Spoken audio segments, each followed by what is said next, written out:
Hello everyone, नमस्कार मेरे प्यारे दोस्तों। मेरे भाई, इस वीडियो में हम समझेंगे अनुच्छेद 32 के बारे में। थोड़ा सा यह अनुच्छेद बड़ा है क्योंकि इसमें हम लोग केस स्टडी करेंगे कि अभी तक जो है अनुच्छेद 32 में कैसे कैसे सुधार हुआ है। और हाल ही में जो अनुच्छेद 32 के तहत जब एक व्यक्ति को गिरफ्तार किया गया है, काफी फेमस व्यक्ति है सोनम वांगचुक जी। तो उनकी वाइफ जो है डॉक्टर गीतांजलि जी, उन्होंने अनुच्छेद 32 के तहत जो है सुप्रीम कोर्ट में केस जो है कि दर्ज कराया है। तो समझिए अनुच्छेद 32 आपको क्या ताकत देता है, आपको क्या शक्ति देता है मेरे भाई। तो सबसे पहला सा बात कि जो आप अनुच्छेद 32 के बारे में बात कर रहे हैं ना मेरे भाई, वह मौलिक अधिकारों का रक्षक है। आपको पता होगा कि आपका जो मौलिक अधिकार है, मूल अधिकार है, 12 से लेकर के 35 तक, आर्टिकल 12 से लेके आर्टिकल 35 तक, तो उसी चीजों के अंतर्गत जो है बेसिकली अनुच्छेद 32 के पास में पावर है। तो आपका जो मौलिक अधिकार है इसका रक्षक है। मतलब अंग्रेजी में बोले तो the heart and soul of the constitution. और ऐसा हमारे बाबा साहेब डॉक्टर भीमराव अंबेडकर जी कह करके गए थे। उनका कहना था कि लेट अस सपोज ये प्यारी सुंदर सी जो कन्या है, यह कन्या का जो शरीर है, इसके शरीर को अगर हम संविधान मान ले, क्या हमने बोला, यह प्यारी सुंदर सी जो कन्या है, इसके शरीर को अगर हम संविधान मान ले, तो इसका जो दिल है बेसिकली वह अनुच्छेद 32 है। क्या हमने बोला कि ये सुंदर सी प्यारी सी कन्या संविधान है, अगर इसके शरीर, इसका बॉडी जिससे यह सुंदर दिख रही है, तो इसका अगर दिल नहीं रहेगा, अगर इसके दिल को निकाल लिया जाए, तो फिर इसके शरीर का कोई मोल नहीं है, ये मिट्टी में मिल जाएगी। उसी तरीके से अनुच्छेद 32 जो है, यह दिल है हमारे संविधान का। और यह बात हमारे बाबा साहेब अम्बेडकर जी कह के गए थे। हाल ही में सोनम वांगचुक जी, इनको आप शायद नहीं जानते हो या जानते भी हो, आप 3 इडियट मूवी देखे होंगे, है ना। 3 इडियट मूवी में एक फुनसुक वांगडू जी रहते हैं, ठीक है। तो वो बेसिकली इन्हीं पे प्रभावित होकर के उस मूवी को बनाया गया है। तब शायद इन्हें ज्यादा लोग जानने लगे। इन्हें काफी सारा अवार्ड मिला है जिसका नाम अगर यहाँ पे बताने लगे तो कम पड़ जाएगा। रोलेक्स अवार्ड से लेके देश दुनिया से अवार्ड मिला है। यह एक साइंटिस्ट है, इन्वायरमेंटलिस्ट है, पर्यावरणविद है, और इनका स्कूल चलता है सेकमोल हियाल। और इन्हें कुछ दिन पहले गिरफ्तार कर लिया गया एनएसए एक्ट के तहत। और यह जो है स्टेटहुड की मांग कर रहे हैं लद्दाख को। जब आर्टिकल 370 हटाया गया जम्मू एंड कश्मीर से, तो उसके बाद क्या हुआ है कि यूटी बना दिया गया था। जम्मू एंड कश्मीर को एक यूटी और लद्दाख, लेह लद्दाख को एक यूटी। तो जम्मू एंड कश्मीर जो यूटी है वह यूनियन टेरिटरीज विद लेगिस्लेचर है और लद्दाख विदाउट लेगिस्लेचर है। बट ये स्टेटहुड की मांग कर रहे हैं और अपने जनजातियों को संरक्षित करने के लिए, वहां के जमीन को संरक्षित करने के लिए 6 शेड्यूल की मांग कर रहे। कुछ मांग इनकी जायज है, कुछ मांग मेरे समझ से तो सही नहीं है। बट पता नहीं, हम इतने बड़े विशेषज्ञ हैं नहीं कि हम आपको शायद इसके बारे में बता सके। हमारी सरकार इस पे निर्णय करेगी कि क्या है। तो इनको जो गिरफ्तार किया गया है, तो इनकी जो वाइफ है डॉक्टर गीतांजलि जी, ठीक है, गीतांजलि आंगमो, तो इन्होंने अनुच्छेद 32 के तहत सुप्रीम कोर्ट में केस किया है। और मेरे भाई यही पावर, यही क्षमता आपको देते हैं अनुच्छेद 32, कि कोई आपको थाना पाना में जाने की कोई जरूरत नहीं, हाई कोर्ट में जाने की कोई जरूरत नहीं। हाई कोर्ट के पास भी पावर है, अनुच्छेद 32 के तहत वह नहीं आता है, वह किसी दूसरे अनुच्छेद के तहत आता है। वो 286 या 266वां अनुच्छेद है। बट इसका जो क्षेत्र है हाईकोर्ट का, वह राज्य भर का क्षेत्र है। लेकिन जो सुप्रीम कोर्ट अनुच्छेद 32 के तहत जब आप जाते हैं और सुप्रीम कोर्ट कोई बात को बोलती है, तो वह पूरे देश में लागू हो जाता है। तो इनकी जो वाइफ है सोनम वांगचुक जी की, डॉक्टर गीतांजलि आंगमो जी, इन्होंने अनुच्छेद 32 के तहत जो है सुप्रीम कोर्ट में डायरेक्ट कंप्लेन किया है कि भाई हमारे पति को जो है गिरफ्तार किया गया बिना कारण बताए हुए। मुझे यह भी नहीं बताया गया कि वह जो है हंगर स्ट्राइक पे चल रहे थे, नमक पानी पी करके रह रहे थे, तो उनका जो है शरीर स्वस्थ है कि नहीं है। मतलब एक कॉपी होता है जब आप गिरफ्तार होंगे, अगर किसी कारणवश, भगवान न चाहे कि आप गिरफ्तार हो, बट किसी कारण से अगर होते हैं, ऐसा कुछ आप करते हैं, तो उस केस में पुलिस वाले आपको एक कॉपी देती है कि भैया हम अमुक अमुक कारणों से आपको गिरफ्तार कर रहे हैं। वह इनको नहीं मिला है, जो एनएसए एक्ट के तहत आता है उसमें शायद नहीं दिया जाता है। बट बेसिकली जो है इसी को लेकर के इनकी वाइफ जो है सुप्रीम कोर्ट पहुंची है। इनके वकील कपिल सिब्बल जी है, जो 6 अक्टूबर 2025 को सुनवाई करवा रहे हैं कोर्ट के अंदर, और इसको कुछ दिनों के लिए टाल भी दिया गया है। 5-6 दिन के बाद फिर से इनका जो है कि सुनवाई होगा अक्टूबर के महीने में। तो इनका जो कहना है कि ये जो है मौलिक अधिकार, मतलब इनका जो मौलिक अधिकार है उसको छीना जा रहा है और इसका उल्लंघन हो रहा है ना। तो उस केस में आप सीधा सुप्रीम कोर्ट जाते हैं। बट जब आप सुप्रीम कोर्ट जाते हैं तो कौन जा सकता है? सुप्रीम कोर्ट के पास भी कुछ पावर है ना। तो सुप्रीम कोर्ट के पास 5 रीट है, 5 अधिकार है कि 5 तरह का मामला होगा ना, तब आप सुप्रीम कोर्ट सीधा दखल अंदाजी कर सकती है। मतलब हार्ड एंड फास्ट जो है आपका काम होगा। तो उस रीट को समझिए। तो अनुच्छेद जो 32 है उसके तहत सुप्रीम कोर्ट क्या क्या कर सकता है। तो सबसे पहला जो रीट है उसको बोला जाता है हेवियस कॉर्पस, ठीक है, जिसके तहत इनको गिरफ्तार किया गया है। अब इस बात का क्या मतलब है मेरे भाई हेबियस कॉर्पस का, कि किसी भी आदमी को, हम हो, आप हो, आपका भाई हो, बहन हो, कोई भी हो, उसको अगर गैर कानूनी तरीके से हिरासत में रखा गया हो, तो छुड़ाने के लिए जो है सुप्रीम कोर्ट के पास आप जा सकते हैं। उदाहरण से समझिए कि किसी को बिना वजह जेल में डाल दिया गया, कोर्ट कहेगी भैया सशरीर उनको तुरंत पेश किया जाए। और सोनम वांगचुक जी जो है बेसिकली हेवियस कॉर्पस के तहत ही गिरफ्तार हुए हैं, एनएसए एक्ट लगाया गया है। दूसरा जो सुप्रीम कोर्ट का रीट है, दूसरा जो पावर है, वह मंडामस का पावर देता है। ये क्या है कि किसी सरकारी अधिकारी को उसका कर्तव्य निभाने का आदेश। अब कोई मान लीजिए एसपी हो गया, कोई डीएम हो गया, या कोई भी हो गया, और उसका जो कर्तव्य है वह नहीं निभा रहा है, वह पक्षपात कर रहा है, इस केस में, इस मतलब ऐसे मामलों में आप सुप्रीम कोर्ट जा सकते। जैसे कि कोई अधिकारी है काम नहीं कर रहा, कोर्ट बोले कि भाई अपना काम कर लो, ठीक है, सिस्टम में रहना है कि नहीं रहना है बताओ, हमसे ज्यादा शक्तिशाली हो गए हो, चुपचाप अपना काम करो। तो यह पावर है सुप्रीम कोर्ट का मैंडामस रीट के तहत।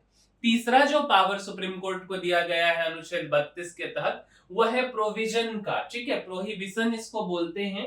और इसमें बोला गया कि किसी निचली अदालत को उसके अधिकार क्षेत्र से बाहर जाने से रोकना।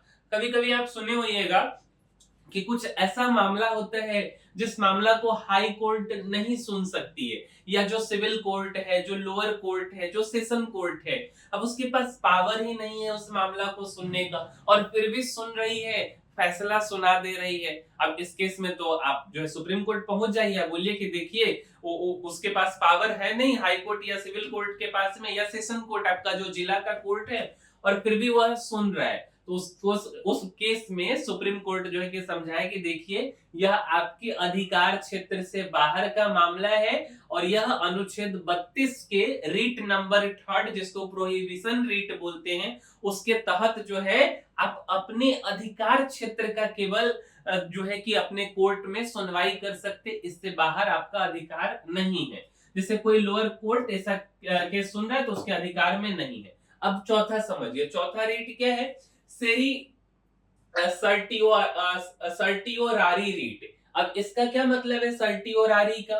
तो इसका मतलब है मेरे भाई कि किसी केस को ऊपरी अदालत में ट्रांसफर करके गलत आदेश को रद्द करना। मान लीजिए कि कल होकर के आपसे कोई गलती हो गया, या आप गलती नहीं किए हैं, और उस केस में क्या होता है कि आपका सेशन के कोर्ट या कोई जो आपके जिला का कोर्ट है, सिविल कोर्ट है, वह आपको कुछ फैसला सुना देता है, और शायद आप उसमें दोषी ना हो, तो आप इसको ऊपरी अदालत में ले जाएंगे और वहां पे ये वाला फैसला निचली अदालत का ऑटोमेटिक रद्द हो जाएगा। तो ये पावर आता है सर्टियोरारी के तहत। अगर लोअर कोर्ट ने गलत फैसला दिया तो वह रद्द हो जाएगा। अच्छा, और पांचवा जो रीट है मेरे भाई वह है क्वाओ वारेंटो। अब यह रीट क्या है कि जांच करना कि कोई व्यक्ति वैध रूप से अपने पद पर बैठा है या नहीं।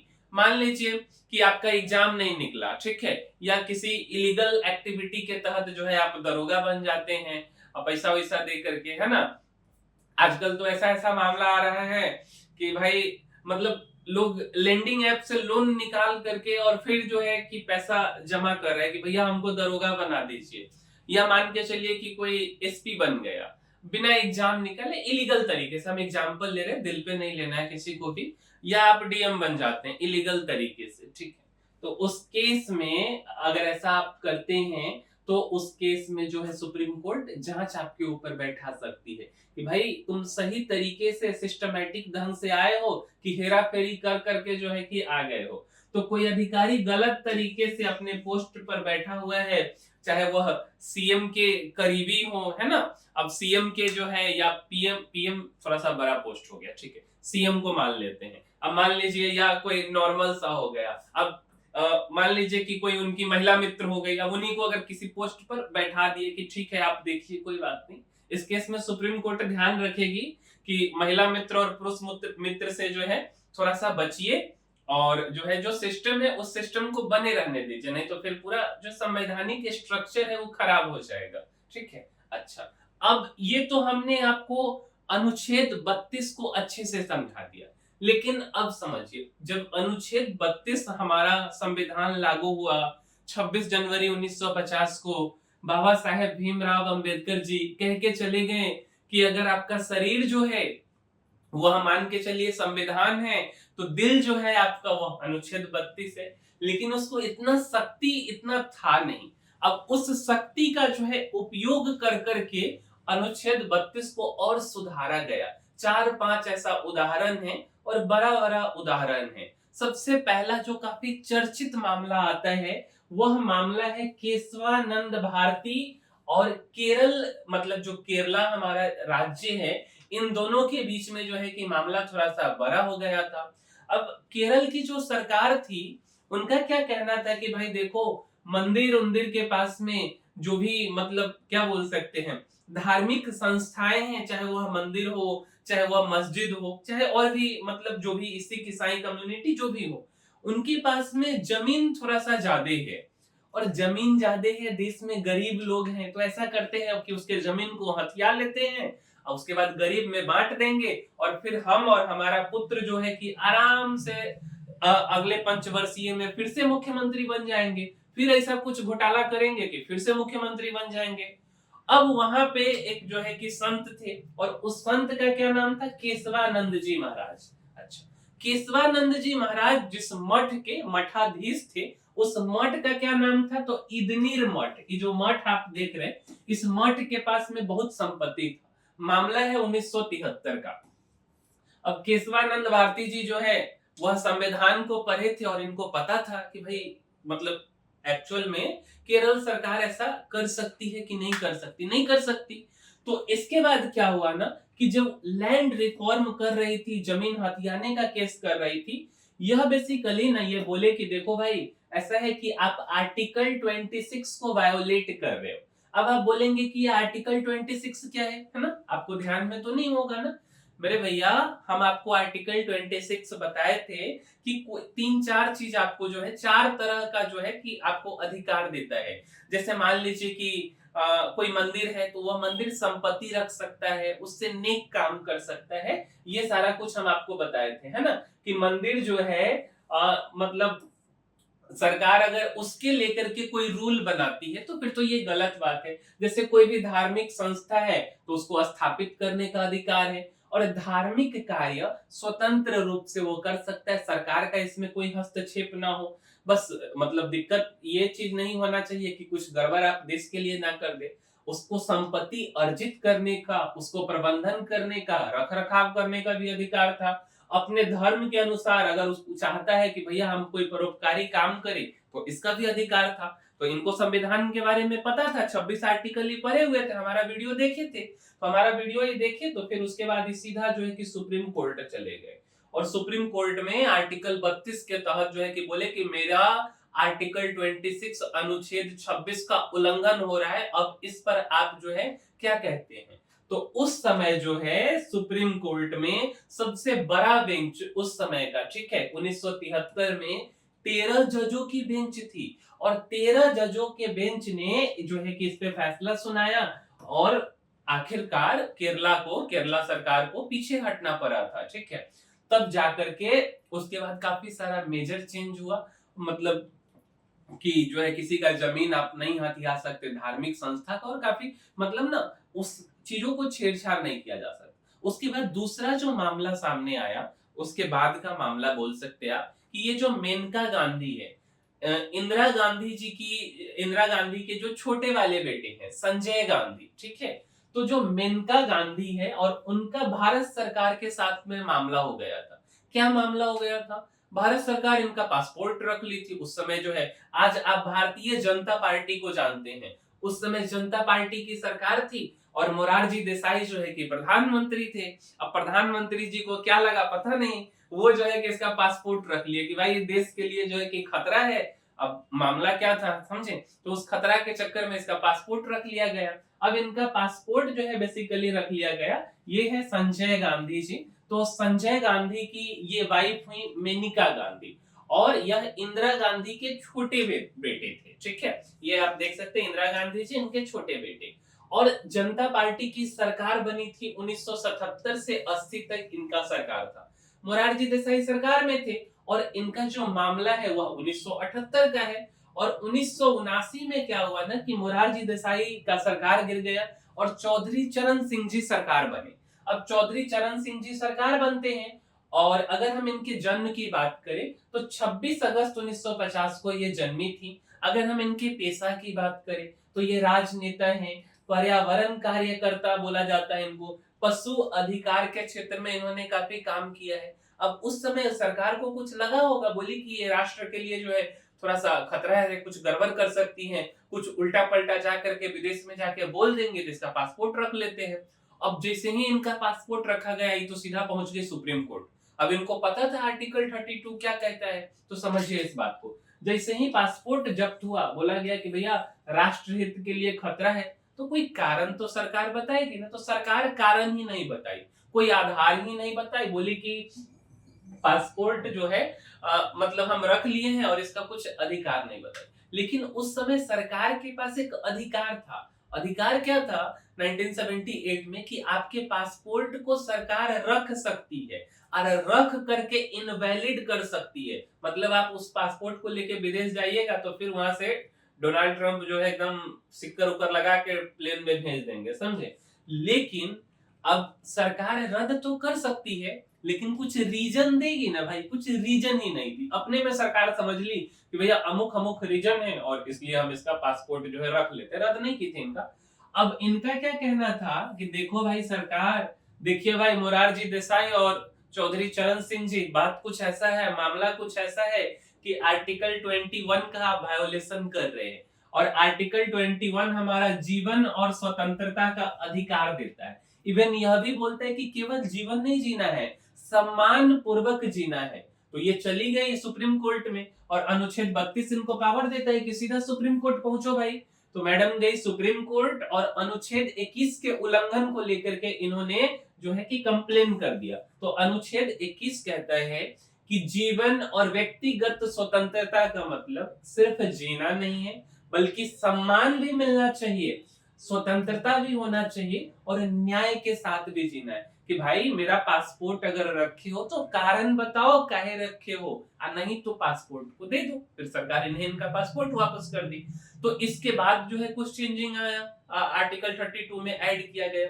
क्योंकि सुप्रीम कोर्ट अगर कोई फैसला देती है ना, वह फैसला अपने आप में एक तरह से लागू हो जाता है कि अगर भविष्य में ऐसा कोई मामला आएगा, कोई मुद्दा आएगा, तो इस मुद्दा को के बेस पे डायरेक्ट जो है कि निकाल दिया जाएगा, मतलब सॉल्व आउट कर दिया जाएगा। अच्छा, तीसरा जो केस हुआ था भाई साहब, ये तो बिहार का तो मामला ऐसा लगता है ना कि हर जगह जो यहाँ पे गंद मचा हुआ है, चाहे अभी का बात करें चाहे पुराने समय का। मतलब इतने अद्भुत लोग यहाँ का हुए हैं कि क्या बताया जाए। अब समझिए एक बिहार का क्या मामला है। हुसैन नारा खातून, ठीक है, और सरकार, उस समय की जो सरकार थी, 1979 का मामला है। अब हुसैनारा खातून जो है बेसिकली जेल में एक बंदी रहती है, एक कैदी रहती है, लेकिन पढ़ी लिखी कैदी रहती है, मूर्ख नहीं रहती, ठीक है। और उनके साथ काफी लोग और भी रहते, 4-5 लोग इसमें रहते बिहार में। मतलब उस समय भी काफी लोग ऐसे रहते जिनके पास पैसा नहीं होता है, और वो अपने मतलब खुद को जो है उस समय वकील हायर नहीं कर सकते थे, या सरकारी वकील मुहैया नहीं कराया जाता था। तो ये तो पढ़ी लिखी थी, इनको पता था आर्टिकल 32 के बारे में। और उसके बाद ये क्या करती हैं कि एक पीआईएल दायर कर देती है। समझाते हैं आपको। तो हुसैनारा खातून जो है एक पीआईएल दायर करती है। पीआईएल का क्या मतलब होता है? Public interest litigation. क्या होता है? Public interest litigation. और इसके तहत जो है बेसिकली क्या होगा कि जल्द से जल्द जो है आपका मतलब जब ये दायर की तो एक्चुअल में सुप्रीम कोर्ट का फैसला आया, और उसमें बोला गया कि मतलब स्पीडी ट्रायल का कंसेप्ट आया कि अगर कोई जेल में बंद है और किसी का सजा पूरा हो गया है 5 साल 6 साल, बट उसके पास पैसा नहीं है, उसको सिस्टम के बारे में पता नहीं है, वकील नहीं है, वो जेल से बाहर ही नहीं आ रहा है और 4-5 साल एक्स्ट्रा से बंद है, तो या कोई पुलिस पकड़ के ले गई, उसका ट्रायल ही नहीं हुआ, तो एसपीडी ट्रायल मतलब जल्द से जल्द सुनवाई कराया जाए, उसके बाद उसको न्याय मिले और निशुल्क विधिक सहायता मिले। मतलब अगर वह वकील हायर उसके फैमिली वाले नहीं कर सकते, वह गरीब है, तो उसको सरकार के खर्चों पर यह सहायता मिले, और यह मौलिक अधिकार के अंदर आता है। तो यह जो पीआईएल है, अब ये पढ़ी लिखी है, जेल के अंदर है, तो डायरेक्ट तो दायर नहीं करेंगी, तो एक वकील जो है उस समय मतलब काफी फेमस हुई, और उनको इसका जननी कहा जाता है। तो ये जो है बेसिकली उस समय की वकील है, ठीक है। अब ये वकील का क्या कहना है समझाते हैं आपको। तो मामला क्या था ना कि बिहार के जेलों में हजारों विचाराधीन कैदी। अब विचाराधीन कैदी क्या होता है? जिन पर अभी मुकदमा चल रहा था या मुकदमा चलना बाकी था, और बरसों तक बिना सुनवाई के ये जेल में बंद थे, कोई सुनवाई ही नहीं है। तो ये जो बेसिकली है पुष्पा कपिला हिंगोरानी, ठीक है, इनका पूरा नाम है पुष्पा कपिला हिंगोरानी, बेसिकली यह वकील थी। अब यह जो वकील हैं, अब ये एक्चुअल में इस पीआईएल को आगे की तरफ सुप्रीम कोर्ट की तरफ लेकर के गई, इस पीआईएल को दायर की, फिर उसके बाद जाकर के इसको लड़ी, और इनको जो है पीआईएल का की जननी बोला जाता है, क्योंकि काफी कुछ इसके बाद सुधार आया, तो जनहित याचिका की जननी इसको बोला जाता है। और पहले क्या था ना, पीआईएल में क्या मामला था कि अगर किसी कारणवश आप जेल चले जाते, तो जो पीड़ित व्यक्ति है, ठीक है, या उसका कोई रिलेटिव है, तो केवल 2 आदमी दायर कर सकता है। अब एक बात बताओ, जेल में आप हैं, आप पीआईएल कैसे दायर कीजिएगा? ठीक है, तो जेल में से पीआईएल तो दायर होगा नहीं। अच्छा, आपका रिलेटिव, अब आपका रिलेटिव उस काबिल होना चाहिए, उस लायक होना चाहिए ना कि दायर करे, तो शायद सक्षम नहीं होता, तो उस केस में दायर ही नहीं होता था।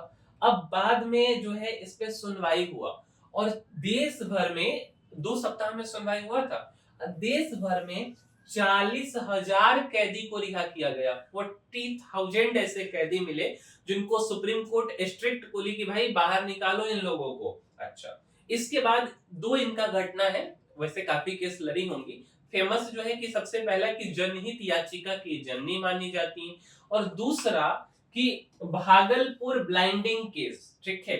भागलपुर में क्या हुआ कि जो पुलिस वाले हैं 33 लोगों को तेजाब से और आंख में तेजाब रख दिए और सुई भोंक करके मार दिए। मतलब, और जो कैदी जेल में बंद है, जो अपराधी जेल में बंद है, उस कुछ पूछा होगा, टॉर्चर करने के कारण आंख में सुई भोंक दिया या तेजाब डाल करके इस तरीके से परेशान किया जाता था, तो उसको बोला जाता है भागलपुर ब्लाइंडिंग केस। तो 33 कैदी को सुप्रीम कोर्ट छोड़ी थी, और उसका भी केस यही लड़ी थी। फाइनली 31 दिसंबर 2013 को इनका मृत्यु हो गया 86 साल की उम्र में। तो इनके कारण काफी सुधार आया। इसके बाद जो है इंदिरा गांधी जी, ठीक है, और राज नारायण जी, इनका मामला 1975 में आया। इंदिरा गांधी 1975 या उससे पहले काफी शक्तिशाली प्रधानमंत्री थी। जैसे अभी आप मोदी जी को जानते हो ना, मोदी जी कितने शक्तिशाली है, उसी तरीके से इंदिरा गांधी भी काफी शक्तिशाली थी। आयरन लेडी बोल सकते हो, हार्ड डिसीजनर थी। काफी सारा, जैसे आप देखेंगे तो 1971 में बांग्लादेश को जो है कि चीर फाड़ के ऑपरेशन कर दी, पाकिस्तान का ऑपरेशन करके बांग्लादेश बना दी। अमेरिका दबाते रह गया, उधर से अमेरिका 7वां वेरा भेजा तो रसिया से मदद करके 40वां वेरा मंगा ली।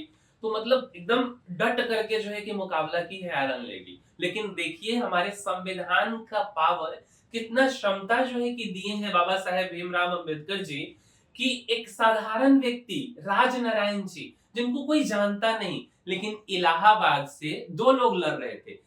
एक साइड में इंदिरा गांधी और दूसरे साइड में राज नारायण जी। अब राज नारायण जी जो है कि इन पे केस कर देते हैं इलाहाबाद हाई कोर्ट में कि भाई देखिए, अब सरकार में जो एसपी हैं, जो डीएम हैं, सरकारी जो मशीनरी चला रहे हैं, उनका दुरुपयोग करके ये चुनाव जीती हैं और प्रधानमंत्री बन गई हैं। उसके बाद पैसा का जो है कि बहुत पैसा बांटा गया था, ये सब कुछ किया गया था। तो राज नारायण जी इनको कोर्ट, इलाहाबाद हाई कोर्ट लेकर के पहुंच गए और उस केस में राज नारायण जी का जीत हुआ था। हालांकि बाद में इंदिरा गांधी जी इमरजेंसी लगा करके लगा दी थी, है ना। तो समझिए ये है बेसिकली राज नारायण जी, जो कि इनके विरोधी नहीं बोल सकते, इनके मतलब जिस सीट पे ये लड़ रहे हैं उस सीट पे वो भी लड़ रहे हैं। अब वहां से चुनाव ये जीतती है मैडम 1971 का। और 1971 मतलब देश का 5वां लोकसभा चुनाव हुआ था 1971 में। और सीट कौन सा था? इलाहाबाद सीट नहीं मेरे भाई, रायबरेली सीट था, ठीक है। और 1971 का जो चुनाव है यह इंदिरा गांधी जी जीतती हैं। और 12 जून 1975 को इलाहाबाद हाई कोर्ट से फैसला आ जाता है 12 जून 1975 को कि यह जो चुनाव था उसमें जो इंदिरा गांधी जी जीती थी वह अवैध तरीके से जीती थी। इंदिरा गांधी को दोषी पाया और उनका चुनाव जो है अमान्य कर दिया। और साथ साथ हाई कोर्ट क्या बोलती पता है आपको? अगले 6 साल तक चुनाव लड़ने से इंदिरा गांधी जी को रोक दिया गया। अब इंदिरा गांधी जी तो निकली होशियार।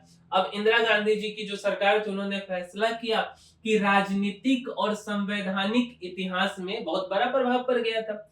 इंदिरा गांधी ने इस फैसले को सुप्रीम कोर्ट में चुनौती दे दी आर्टिकल 32 के तहत। और इसी बीच 25 जून 1975 को उन्होंने इमरजेंसी की घोषणा कर दी, ठीक है। तो जब ये चुनौती दी उसके बाद हमारे संविधान में संशोधन हुआ, ठीक है।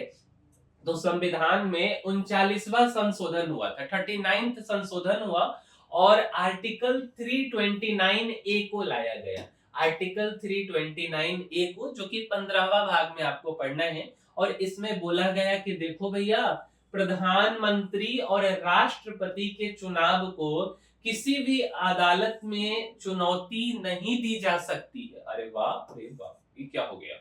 अब तो बाद में सुप्रीम कोर्ट उस समय तो दे दिया, लेकिन बाद में सुप्रीम कोर्ट बोला ना ना ना, ये तो गड़बड़ हो गया। सुप्रीम कोर्ट ने इस संशोधन को चुनौती दी और कहा कि न्यायपालिका का अधिकार और संसदीय लोकतंत्र के मूल सिद्धांत भी संविधान की संरचना का हिस्सा है और जिनकी रक्षा अनुच्छेद 32 के तहत होती है। मतलब जो हमारा कॉन्स्टिट्यूशन है उसका जो बेसिक स्ट्रक्चर है, जो बेसिक आधार है, इसके साथ क्या सुप्रीम कोर्ट या सांसद छेड़छाड़ कर सकती है? आंसर है नहीं। तो यह जो 39वां संशोधन हुआ था, संविधान संशोधन, यह अब वैलिड नहीं है, अब यह अमान्य हो गया है। तो 39वां संविधान संशोधन 10 अगस्त 1975 को लाया गया था ताकि प्रधानमंत्री, राष्ट्रपति, उपराष्ट्रपति और लोकसभा के जो अध्यक्ष हैं अभी ओम बिरला जी हैं, के चुनाव विवादों को अदालतों के दायरे से बाहर रखा जा सके। लेकिन यह मेरे भाई 10 अगस्त 1975 की कहानी है, अब इसका कोई मतलब नहीं है क्योंकि अब यह निरस्त हो चुका है। बाद में सुप्रीम कोर्ट इस बात को समझी और सुप्रीम कोर्ट 39वां संविधान संशोधन को बाद में 44वां संविधान संशोधन हुआ 1978 ईस्वी में 1978 में, और उसको बोला गया कि भैया 329 ए को निरस्त करते हैं हम, और मतलब 39वां संविधान संशोधन में जो भी चीजें किया गया था अब इसका कोई मतलब नहीं है। अगला जो मामला है यह राजस्थान का मामला है। तो राजस्थान में ओल्गा टेलिस नाम की एक महिला है, ठीक है। अब राजस्थान हमने गलती से बोल दिया है, बॉम्बे का मामला है, महाराष्ट्र का। तो ओल्गा टेलिस और बॉम्बे की जो म्युनिसिपल कॉर्पोरेशन है, बॉम्बे की जो सरकार है, उनके साथ मामला मैटर हो गया 1985 में। अब देखिए, ये जो महिला है इनका नाम है ओल्गा टेलिस। यह एक एनजीओ चला रही थी विकास नाम से, ठीक है। अब क्या होता है, इधर है बॉम्बे म्युनिसिपल कॉर्पोरेशन, देश का सबसे अमीर जो है नगर निगम में से एक है। अब उस समय के जो सरकार थे वह कांग्रेस के सरकार, पहले मुस्लिम मुख्यमंत्री बॉम्बे के, उनका नाम था अब्दुल रहमान अंतुले। तो अब्दुल रहमान अंतुले जी 1981 में सीएम बने इंडियन नेशनल कांग्रेस से, और ये ज्यादा दिन रहे नहीं। बेसिकली 1981 में ये सीएम बने, जून 1980 से लेकर के 1982 तक ये सीएम रहे। और इनका जो सरकार था इसका फैसला था कि जो फुटपाथ पे लोग रहते हैं, जो रोड के साइड में झुग्गी झोपड़ी बना करके रहते हैं, उनको जो है शहर को साफ करने के लिए हटा दो। अब इन लोगों को, ठीक है कोई बात नहीं, हटा दो, शहर अच्छा लगना चाहिए, लेकिन इन लोगों को बिना समझाए हुए या इनका कोई वैकल्पिक व्यवस्था दिए हटाने का प्रस्ताव था। मतलब हमारा जो संविधान है यह कभी नहीं कहा है कि किसी को ले जाके उठा के जो है कहीं फेंक दो, हिंद महासागर में फेंक दो, चाहे बॉम्बे समुद्र के किनारे है तो उठाओ झुग्गी झोपड़ी वाला को समुद्र में ले जाके फेंक दो, ऐसा थोड़ी है।